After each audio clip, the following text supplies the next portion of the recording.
All right, so welcome everyone. Thanks for joining us. This is one of our many events that we are hosting as part of Cook County's third annual Racial Equity Week. So we're excited you could be here. Tonight, we are actually going to be joined by a filmmaker who is not in Cook County, which must be nice, to talk about a really wonderful program that was curated by the Queer Women of Color Media Arts Project. The program is called My Beautiful Resistance and features films from Native, Asian Pacific Islander, and Latinx filmmakers. So I'm joined this evening by Denise Barreto, who is our Cook County Director of Equity and Inclusion. My name is Alex Ensign. I'm a Cook County Deputy Director of Communications. I'm often that person sending you many emails with our county announcements. So you can put a face to a very generic email that you get. And we're lucky enough to be joined by Susana Caceres, hopefully I'm pronouncing your name correctly, who is one of the filmmakers featured in this program. Her film is hopefully the first one that you saw. It's called The Indian is Still Alive. And it's part of a wonderful series that I really enjoyed watching. And I'm excited to hear her talk a little bit more about the work and what else we can watch from her and what we can learn from this program that we saw. So I'm going to kick it over to Susana to introduce yourself and just tell us a little bit more about you and your work and maybe how you came to be part of this wonderful organization. Thank you. Thank you for having me. My name is Susana Caceres, and I am currently in Oakland on a lonely land. My pronouns are she and her. I identify as a queer embryonic immigrant because I was conceived in El Salvador and brought across, different continents to, the same continent, across different countries in my mom's belly. And I was born and raised in LA. And I've been working in nonprofits for over 25 years. I'm a consultant for executive directors and I'm a fundraiser. And I pretty much only work with queer and trans organizations serving people of color here in the Bay Area. And I'm an amateur filmmaker. This is my second film and I'm working on the third. And both of my films that I've made have been through QWOCMAP, and it's been an amazing experience. It's very popular out here in the Bay. I know a lot of people who have made films, and I wish everybody had access to making a film because even a 5-minute short, it is a story that needs to be told. Wow, thank you so much. And I'll introduce myself. I'm Denise Barreto, the Director of Equity and Inclusion here in Cook County, second largest county in the country. And I've been on this job for about a year, and this is my second Racial Equity Week. And I'll go ahead and say it shamelessly. I'm an aspiring filmmaker too. And the little bit of time I have outside of the job that I do at Cook County, I'm a partner in a content company that's really designed to tell stories that don't get told. And I'm a Gen Xer. So I feel like that in and of itself is we're a generation that if we don't wake up and start telling our stories, nobody's going to hear them because the boomers are the ones in power and they're the ones who control all the money now. And no offense to you millennials, but y'all are like, get out of our way. We want to talk. And so those of us in this generation, who probably won't leave the country, right? I think we'll be lucky if we ever had a Gen X president. I think the way things go, we're probably going to be shut out. And so that's what inspired me to get involved. And I don't have a film yet, but I do have a show that's running on PBS right now that I'm the executive producer for. So, and I'm pitching a show to Food Network next month. So I in addition to this being tied to my day life, this is also tied to my side hustle. So I'm excited to be here and to learn from you, Susana. Thank you for those introductions. I will add a little bit more to my intro and say that in my previous life, I also worked in film and production. And I came to the county from a zigzaggy path. I was really lucky to major in film studies in college, and I got to program the LGBTQ film here 1 year and be involved in it for several years. And it gave me the opportunity to see so many queer movies that I think I would never have seen otherwise. It brought me joy to even program this event, to get to watch more queer movies, because they're like the thing that brings me watching these. So I wanted to go ahead and dive into a conversation, and I'm going to kind of pitch the first question.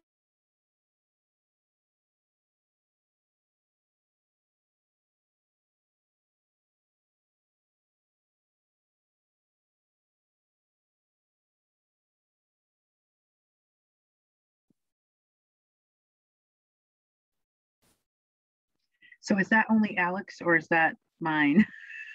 Yeah, I think Alex is frozen for me too. Yeah, she's frozen. Because, I'm at the county building. Alex went home. And here's the funniest thing. The county building internet has been intermittent all day. And I've been in live events and virtual events. And literally a few meetings ago, that was me. I was the one who was like, and everybody was like, is she still talking? So thank you for your patience.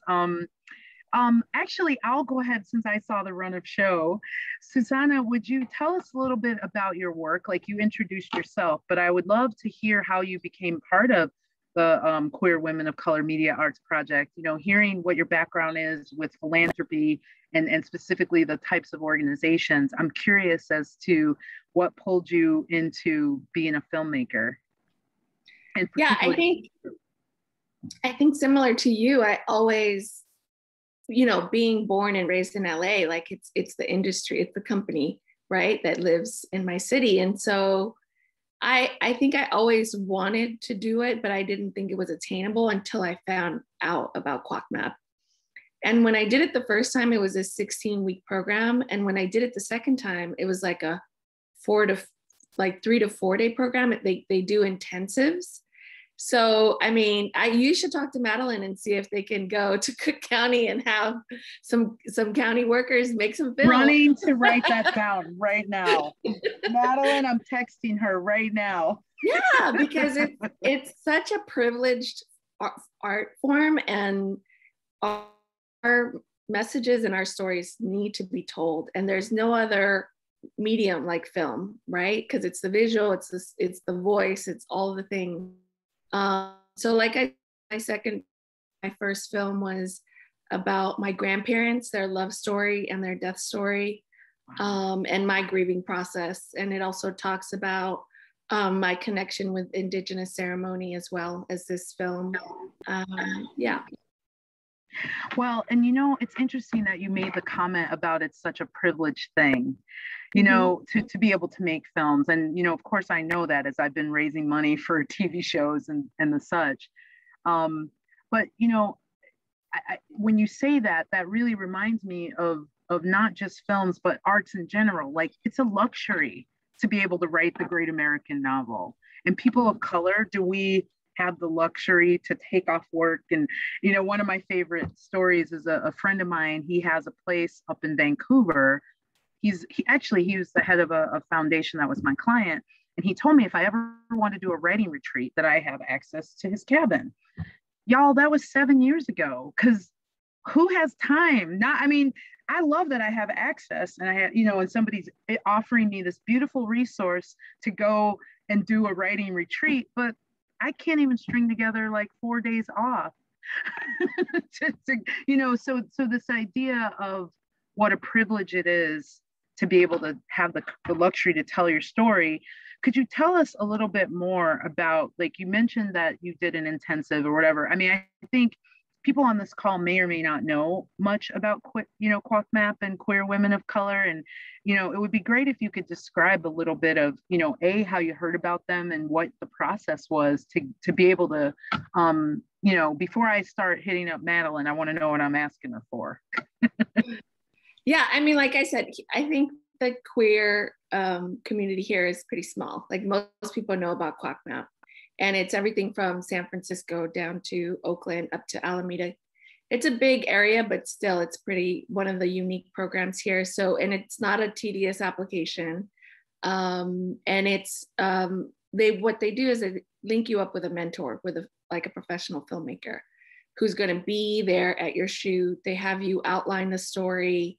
There's multiple exercises that you do before you start the very last like 2 days, and then they help you edit. You actually have to learn the program pretty quickly, but again, it's a student film, you know. And my first film, actually, I submitted it to many film festivals and was able to travel with it, and actually it screened in El Salvador, where my family is from, an award there. So it was such a beautiful, like, full circle moment for me to be able to honor my grandparents in that way. And yeah, the arts are a privilege and they shouldn't be. Film is a privilege and it shouldn't be, because it's something that we can learn. It's something that's doable. I can't wait to watch your film.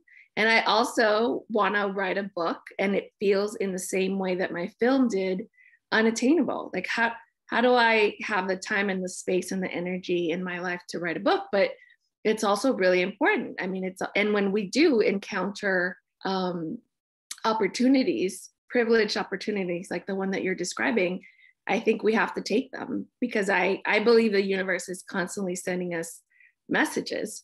So that message that the universe sent you is sitting on the back of your head, and it's still there. And I'm sure that you can make it happen.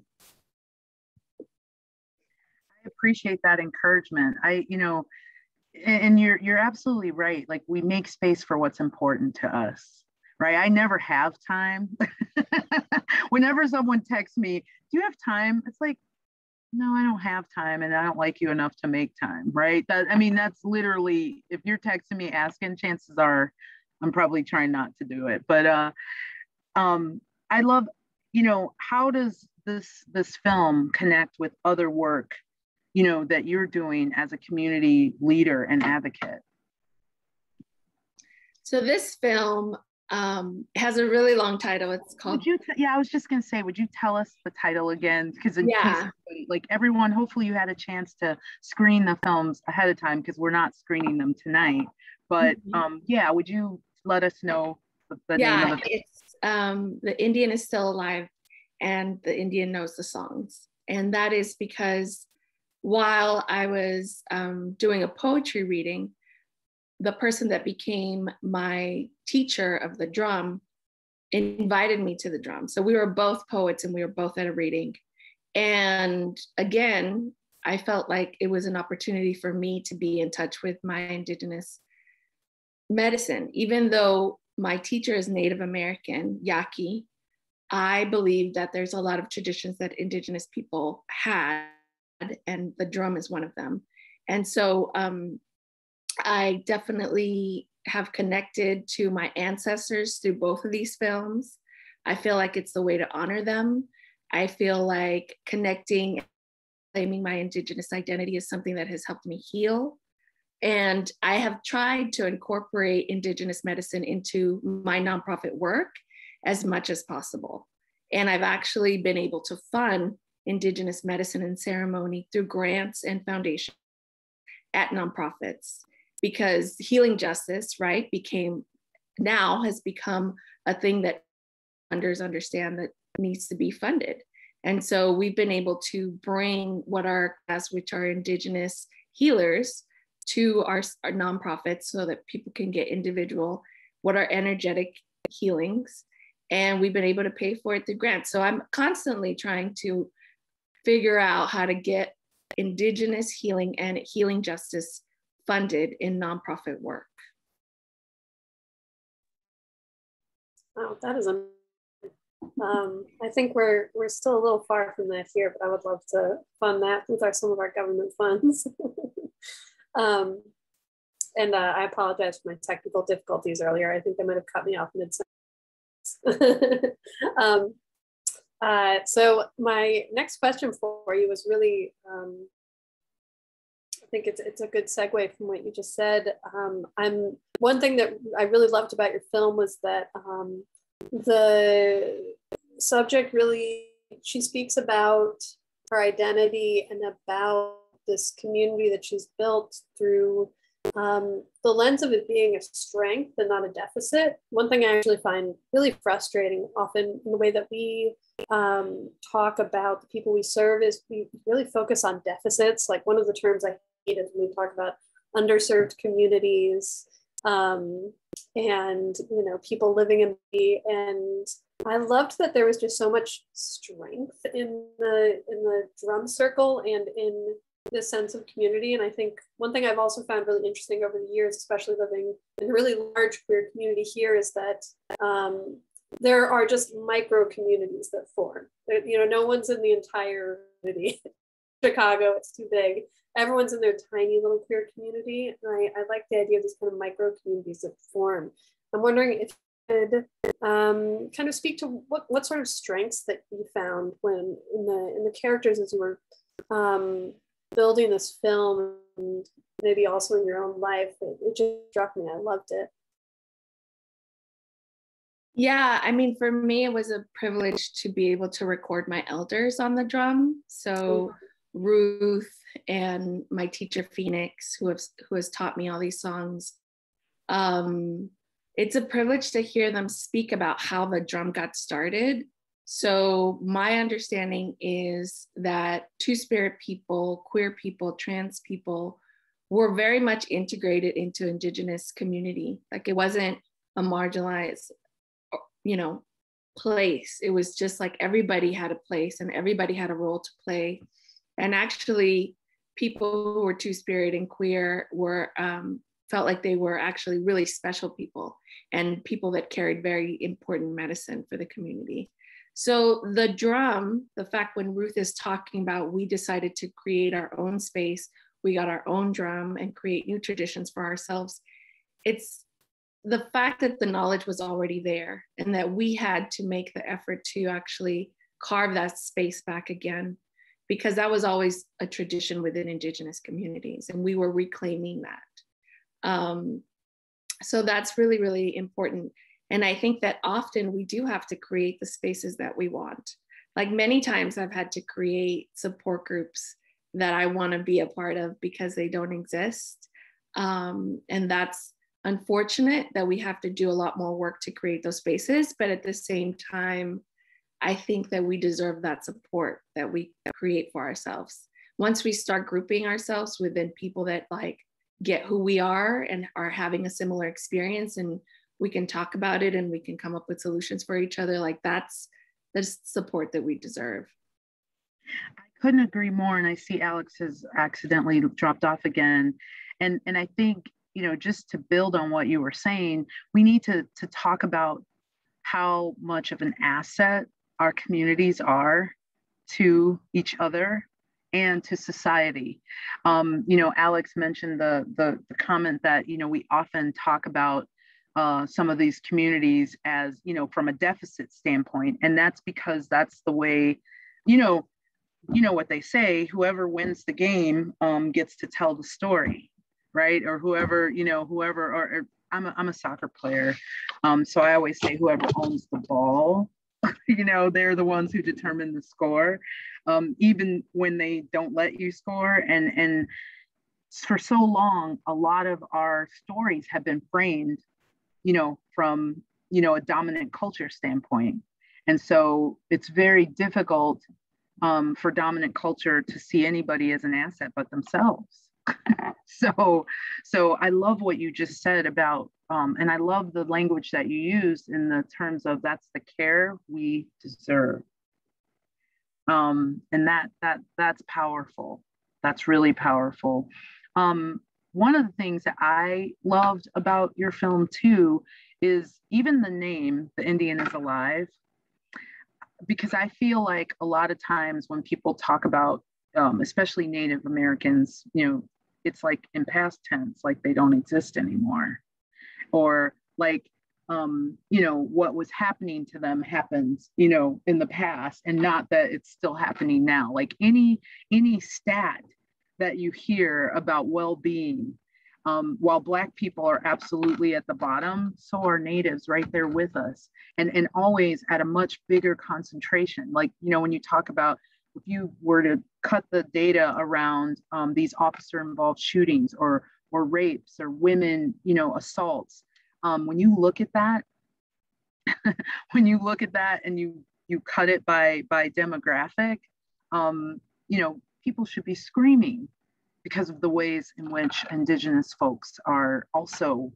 not valued. I would love for you to talk a little bit about, before everyone got on, we had a quick little discussion about intersectionality. And I feel like, this is a good moment for us to talk about those layers of your various identities, because it's at those intersections that I think, and it's the theme, by the way, for this week, we have Imagine, Intersect, and Act. Would you mind chatting with us a little bit about how you live the intersectionality? And that was really the focus of your film. So would you mind? Yeah, I mean, like I said, I am a queer woman of color. I'm a daughter of immigrants. I'm a first generation college graduate. I'm an educated person, which has, brings me privilege. I graduated from UCLA with a master's degree, and like all those things make me who I am. And they bring oppression to my life, but they also bring privilege. And I think that as people of color, like we always carry all of our identities with us. We don't separate ourselves into compartments. And I think that the word intersectionality needed to be defined. And my understanding is that it really came to the lexicon in 1989, because it's more about more privileged folks that are not really looking at how different marginalized and different communities come to be more oppressed than others. But yeah, it's also for me a reclaiming of this identity. Like my indigeneity is not something that's visible, but if you know me, you understand that I really try to honor my ancestors, because I have the privileges that I have because of them, because of all the work that has been done before me. I live this life. I say that I live in a queer brown bubble in the Bay. I only work with queer and trans folks of color. Actually, like I find that was actually the most like eye-opening thing I ever heard, when you said, I consult and I only consult with these folks. In the back of my mind, I was thinking, damn, I need to be like that. I need to make my brown bubble of I'm only dealing with who I want to deal with. I love it. Yeah, it's a huge privilege. I own my privilege, and I also wished that everyone owned their privilege. And I think that being in touch with your ancestors, your history, allows you to do that. It allows you to do that because it allows you to understand where you came from. It allows you to understand that you do have other people that you need to be grateful for what you have. And it allows you to be humble. And I think that in our society, unfortunately, because of the racial inequity and the economic inequity, like there is a lot of blindness and a lot of ignorance around the differences that we all have to deal with. And it should be that we're looking out for the most vulnerable person in our community. And I also work with trans women of color. I've worked with Latinas in San Francisco for 9 years. And they are one of the largest trans women's organizations in the country, excuse me.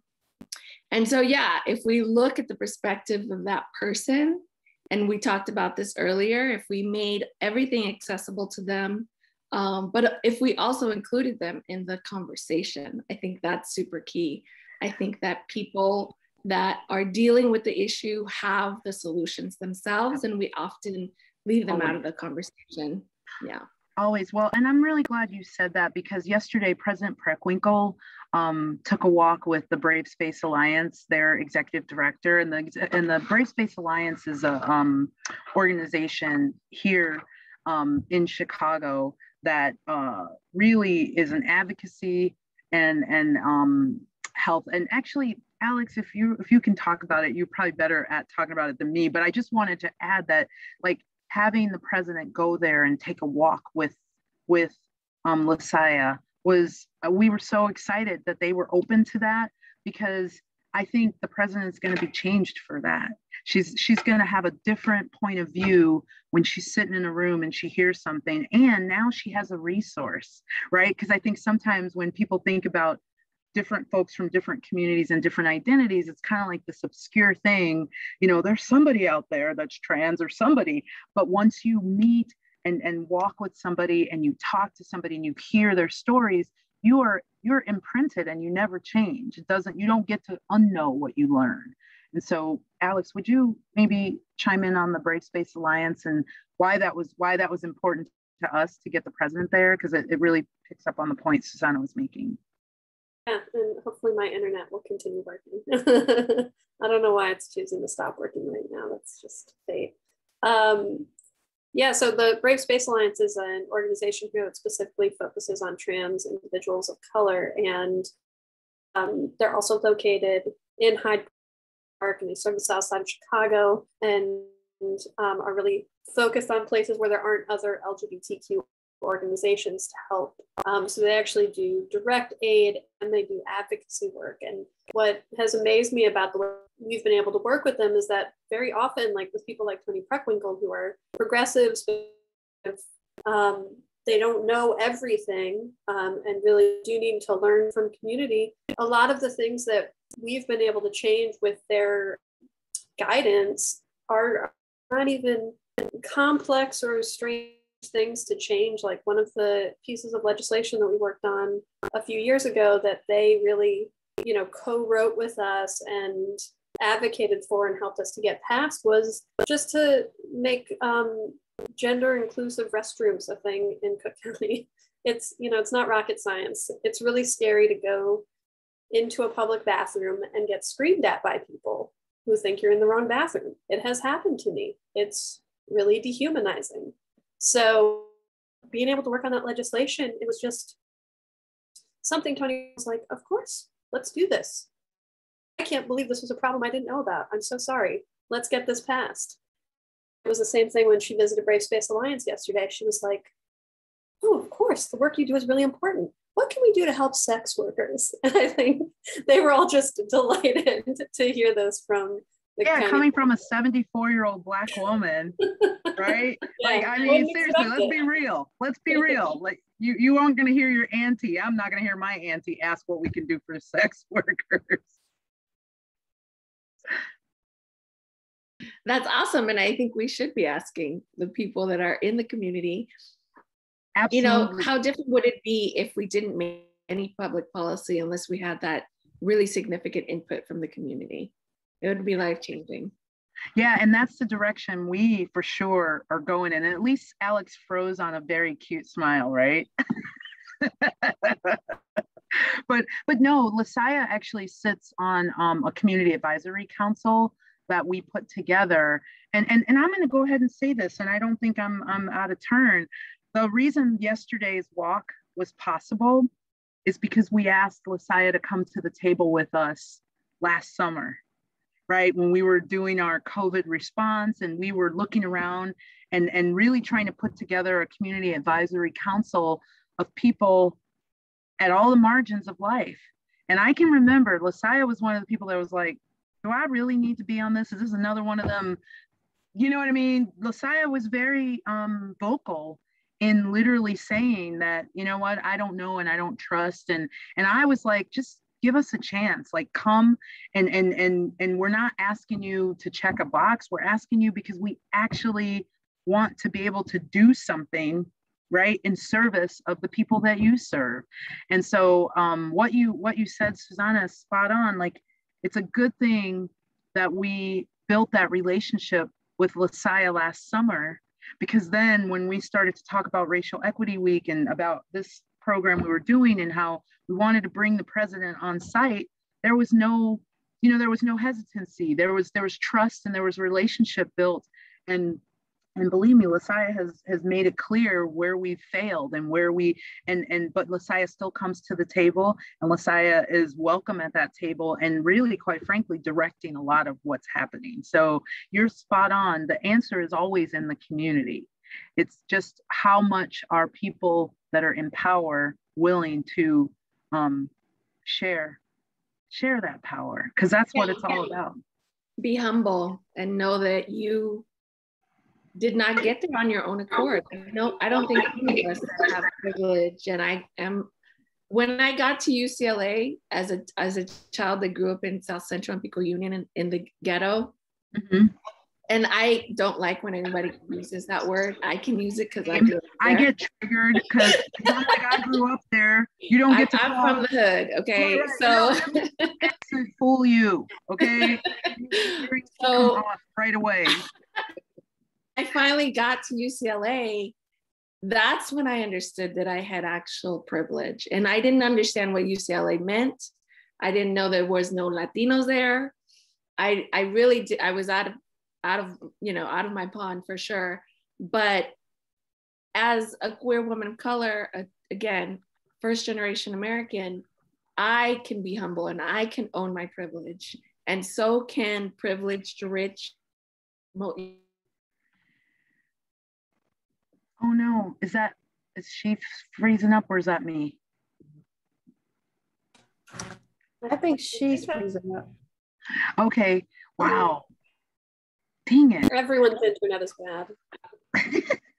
Right, I was just gonna say I'm next, right? At the county building, I'm next. Of course it happens when you're recording something. Of course.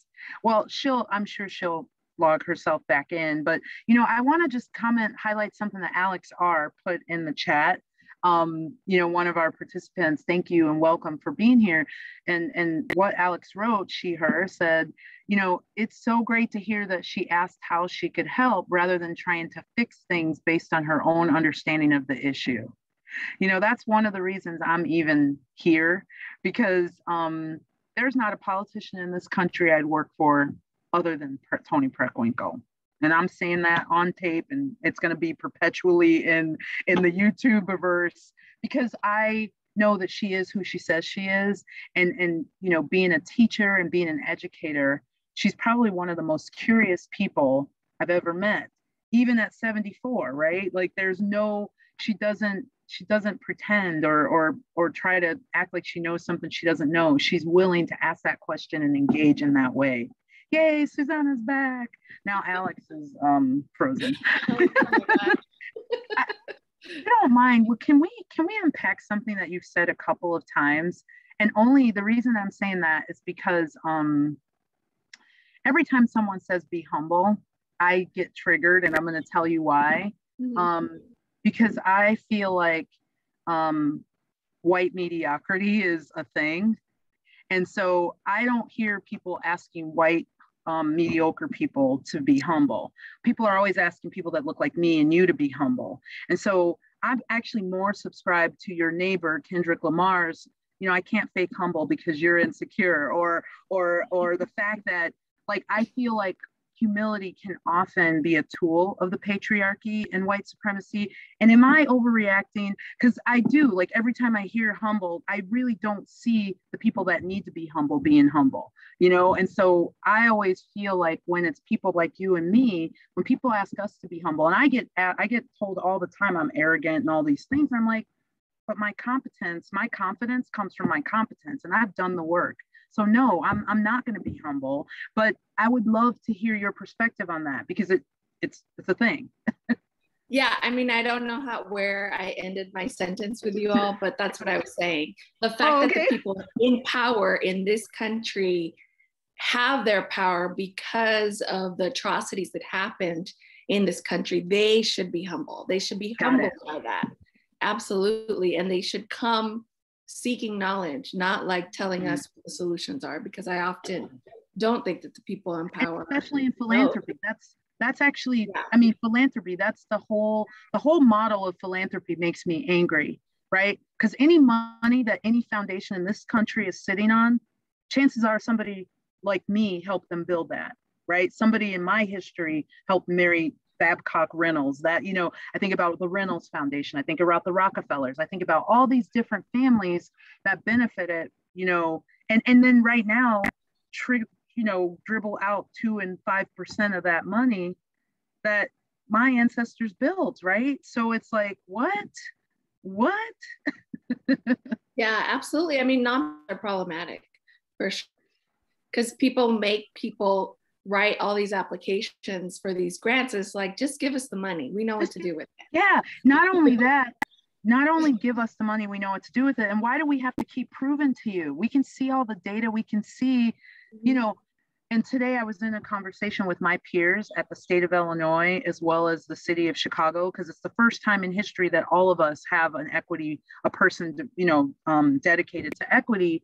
And one of the things that sort of really struck me and that came up is that we need to be focused not only on activity and outcomes, but we need to be focused on impact. And you know what? I don't know that I'd ever said it like that, because let's face it, we know people have thrown lots of money at things and they have data and they have outcomes. But you know what? When COVID hit last year, the same zip codes that are wiped out every friggin' time were wiped out again. So you have to ask yourself, right? Is an outcome enough? Right? No, it has to be the impact, right? And the people that we're trying to quote unquote affect, they have to be the results have to be changing, right? The impacts on their lives have to be changing. And if it's not, we have to ask ourselves, what the hell are we doing? Right.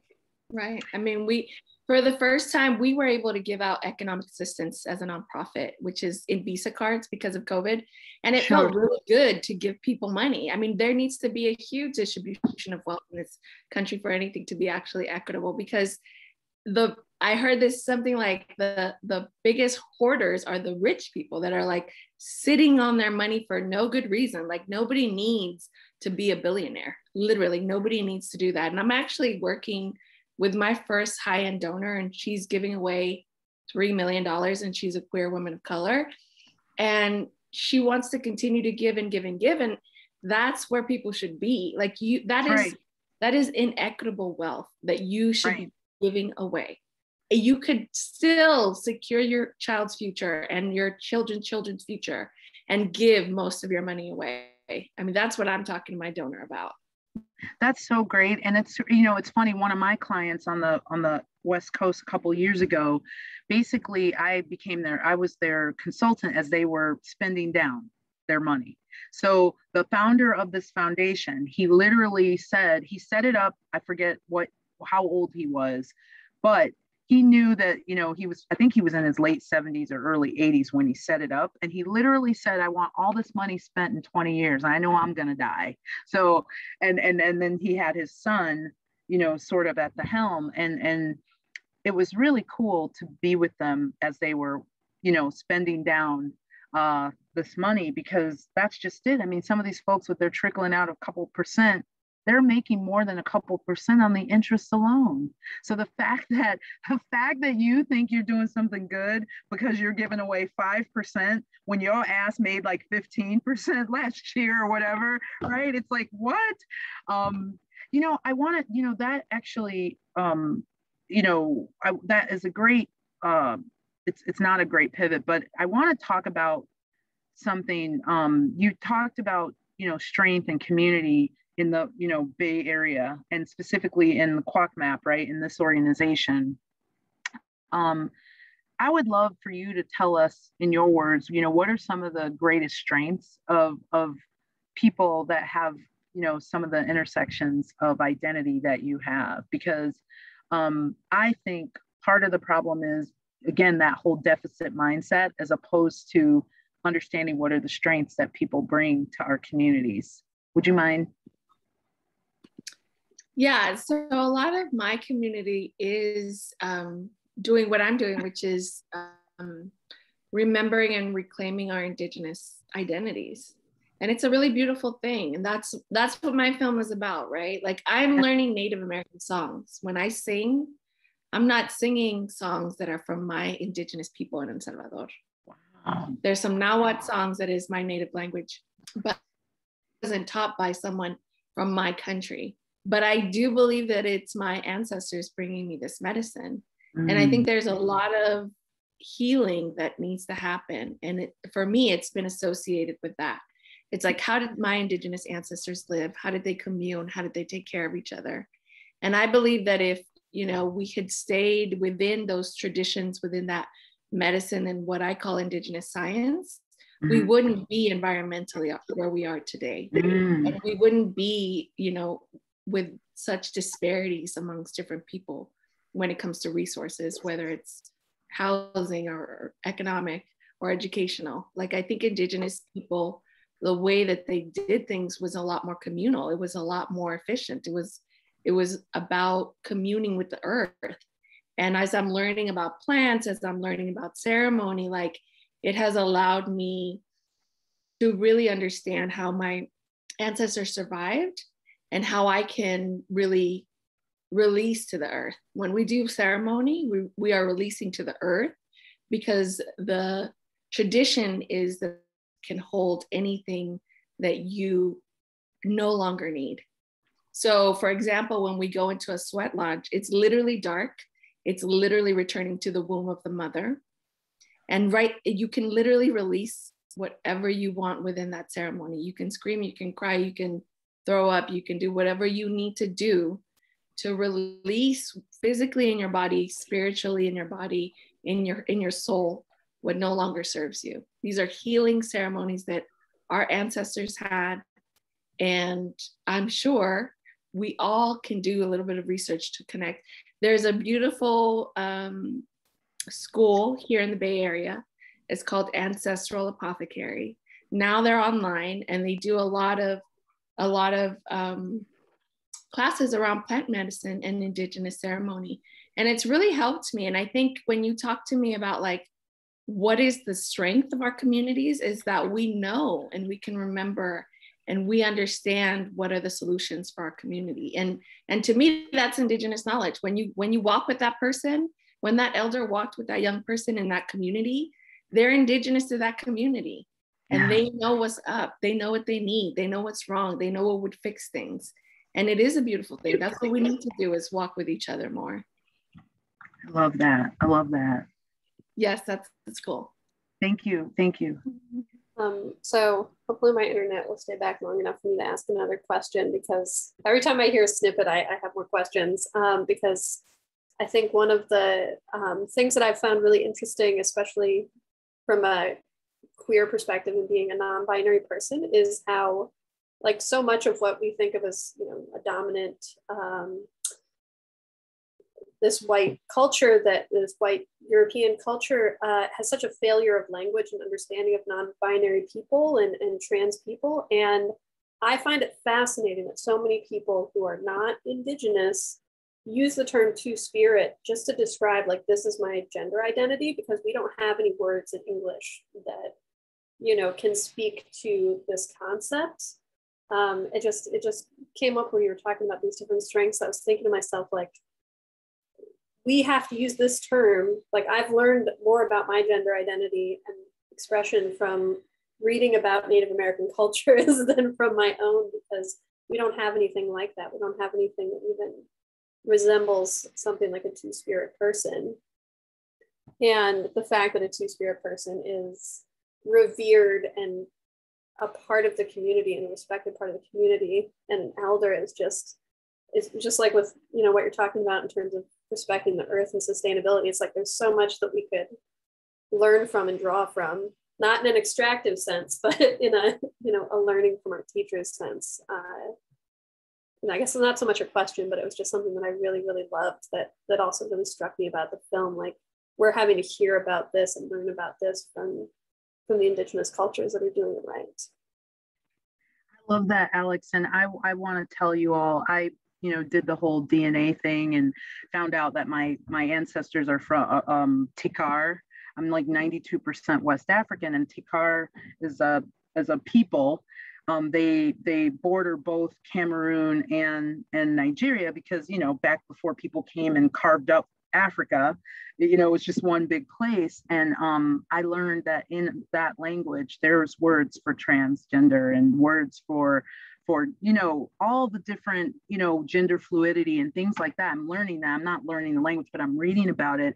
And it just angers me because, again, it's this, constant, like right now, people are really struggling with calling people, understanding non-binary. And I was just on a call earlier this week where someone demanded that I explain to them, why we were doing our QWOCMAP, why we were doing this, because we have to be doing stuff for Black people, they said. And I was like, we have a whole slate of films, of Black queer films, right? Are Black people not, Black? Are Black queer people not Black, right? And so just the fact that people, the other thing is dominant culture has also, like, even the word queer, right? Like I've learned what it actually means, and I'm sure my butt is in there too, right?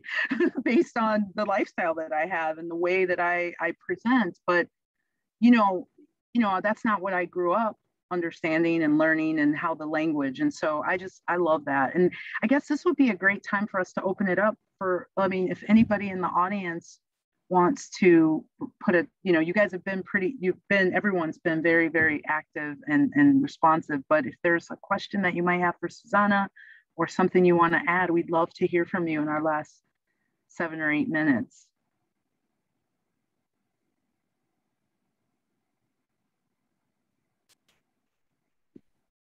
Well, I just want to say to your comment, both of you, that it's like it's both and. Like, we have to research our path and we have to learn where we come from. Like, there is ways for us to retract that, right? And we can learn about where we're from. I haven't done the DNA test, but like, I went on this website. It's called familysearch.org, and I found my great grandmother's birth certificate and my great grandmother's baptismal record from El Salvador. And I actually went to El Salvador and went to Suchitoto, and they told me that those documents had been burned down and that I couldn't have them. So the fact that I went online and they were free and they've been right there because of the Mormons. I guess I can thank them for that. They documented those papers, but we research, we learn, and then we reinvent. Like, we invent words for ourselves because our language is limited. And to me, it's like everything is a spectrum. Everything is a spectrum. And saying somebody is a man or somebody is a woman is very binary. It's just very literal. And that is not who we are. We're humans. We're each our own unique, unicorn universe that has been brought from the ethers into your parents' soul to come through them. Like, there's no way that we can fit to one of two categories. So I think we need to, all of us, expand our minds a little more, understand that the new generations are really calling us in to be like, no, I am not that. I am not what you think I am. That's right. I am not what you perceive me to be. I am who I am, and I'm going to tell you who I am. The best way to understand who someone is asking them, what are your preferred gender pronouns? How do you identify? Right. That's a teaching that we're all going through. And I love that I'm here for the new generation making that possible, right? I've raised two, by the way, my ex-husband is Nahuatl from Mexico, and we walked in the streets where his family, where they grew, where they originated, if you will. And I want to say that's been such a beautiful experience to be able to walk alongside my children and see places where, that side of their family lived. And and prospered. Alex R has a great question. How would we feel seeing queer films and filmmaking become more mainstream? That's such a great question. I know what Alex Ensign will say, but I would love, I'm sure the rest of them want to hear too. Is that for me? Yeah, it's for you and Alex. Yeah, definitely want to hear from you first. Oh, yeah, I mean, it would be great. It would have been great when I was a kid to see myself. You know, I came out really late because I was ill of myself. And once I came out, thank God my mom, who actually just joined, which is really cute, she was so accepting. She, you know, I was scared out to her and she was like, it's okay. I already knew, you know? And I think I was really suppressing that side of myself because I didn't feel safe. And if I had seen myself or images of other people like me, that it would have felt safer and it would have been, you know, it would have been an easier transition for me. I think it was something similar for me. I mean, I think people are sometimes surprised when I tell them that, like, you know, film has already changed so much. I think a lot of gay films, a lot of gay TV shows, a lot of things have become more mainstream. Like the fact that we have Pose and so many millions of people have seen it, and even something like Glee, which honestly I can't stand, but at least it's a lot of queer identities being shown positively. The first film that I saw that showed me someone who looked somewhat like me was Boys Don't Cry. And that main character was brutally murdered at the end. And it was just like, that was just the first one. Then it was like movie after movie after movie I saw, the mainstream ones were of people who looked like me being brutally murdered at the end of the film. I didn't want to be brutally murdered. I was like, can't I just see a romantic comedy? Is this really my future? So I would be delighted for more queer films to become mainstream. I think it really makes a huge difference. I really did not feel like who I was and what I looked like and how I felt about my gender expression was okay or normal or something to be proud of until I was like 30. And no one should have to feel that way. You should get to feel that way when you're a teenager. So that's right. That's right.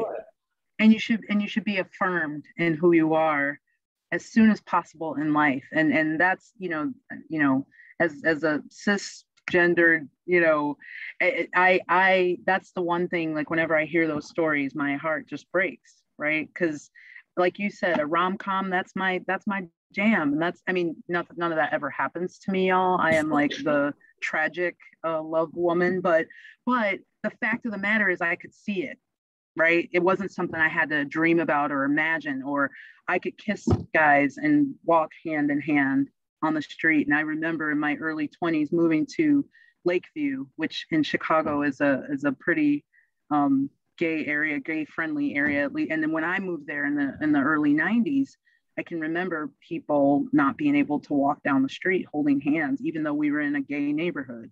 And I just, you know, mind blown, couldn't even get my head around that. So hopefully, Alex, that answers your question. It sounds like the answer is a resounding yes. And I think that would be helpful even for people that don't look like you all or aren't those identities. It's good for people like me and my kids and you know, Christian straight folks to understand and be able to empathize with stories. And that's, I mean, that's always been my, you know, kind of my joke is I love when somebody says, you know, they don't have any empathy until their kid marries somebody, you know, like, or I didn't really like Black people until my daughter brought one home, right? That kind of thing. And so I'm so grateful that people like you, Susana, are making films. I'm very grateful to QWOCMAP for being a place where that is affirmed and encouraged. And I mean, you know, hearing you say that your first film got an award just made